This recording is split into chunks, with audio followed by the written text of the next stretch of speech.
sewing, knitting, crocheting can make a major difference in the lives of people in the Harrisburg region. I'm Jill Horner. This is Comcast Local Edition. With me this hour is Marcellene Currens, founder of Sewin Sisters Sowing and an RSVP volunteer. Thanks so much for being with us. Thank you for having me. You're using a skill that you have, and other volunteers are using their skills to really make a difference in the lives of people who need something warm to wear or a bag to carry. Talk to us a little bit about your organization and why you started it. I started it because there were so many of us that loved to sew and wanted to have an appropriate outlet rather than just how many dresses can you sew for your granddaughters kind of thing. And we then hooked up with different local charities. Salvation Army was one of them, and at that time they needed aprons for their super cupboard program for the adults and for the children. So we started with that. And now most of the charities locally know what we do, and if they have a textile need, they can call us. We will sew it for them, and then that saves their dollars for other uses. So talk to us a little bit about some of the things that you've made over the years, because we're talking about an incredible amount of fabric, an incredible amount of garments, and a variety of different items that you've actually crafted. Right. They tell us what they need. For instance, right now we're working on grocery totes for the food banks in Harrisburg.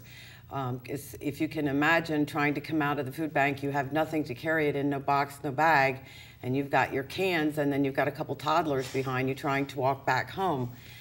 So we make grocery totes for Salvation Army, and then they will also distribute them out to the other food banks. Now, you mentioned aprons, you mentioned grocery totes, but you've made lap blankets, many different things. Lap blankets for the elderly, for the veterans. We have made lots of blankets for a street ministry locally. We have made wash rags even, washcloths, dishcloths, you name it. Now, when we talk about how you actually craft these, you have volunteers, some of whom work out of their homes in order to make these objects and items that are needed, but you also look for people to donate needles, thread, fabric. Yes, everything having to do with sewing. We need it all.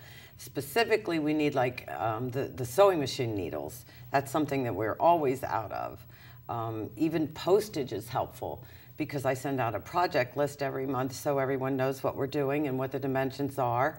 There's 90 people on that list, so it helps to get the word out so they know what we're doing. Absolutely. Now, you are working to bring your organization together with other organizations that may make other handcrafted items for people, for organizations. You're having an event called So Much for Charity. Right, that's SEW, So Much for Charity.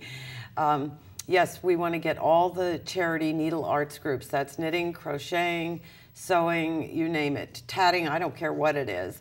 Anything that you do for charity with needle arts, we'd like to get everyone together so that we can swap information and not go with the competitive attitude that often occurs with sewers where they develop a new technique and don't want to share it.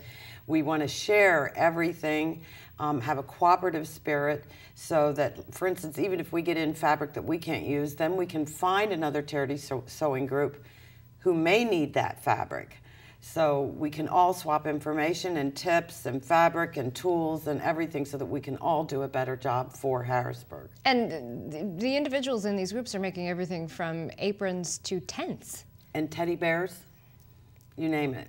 So if someone's interested in actually participating in your organization or finding out more, would this event happening on March the 20th be a good way to look for volunteer opportunities? Absolutely, because it doesn't matter what needle arts you're into. Even if you're a very new beginner, we have 6-year-olds sewing for us. So it doesn't matter what your skill level is. Even if you've never sewn before, we need cutters. Everybody needs cutters. We just have a few seconds left, but where is this event being held? The Rutherford House. It's 3300 Parkview Lane, Harrisburg, 17111. All right, thanks so much. And again, the event is So Much for Charity happening on March the 20th. Thanks for being with us. Thank you. We've been talking with Marcellene Currens, founder of Sewin Sisters for Sowing and an RSVP volunteer. I'm Jill Horner.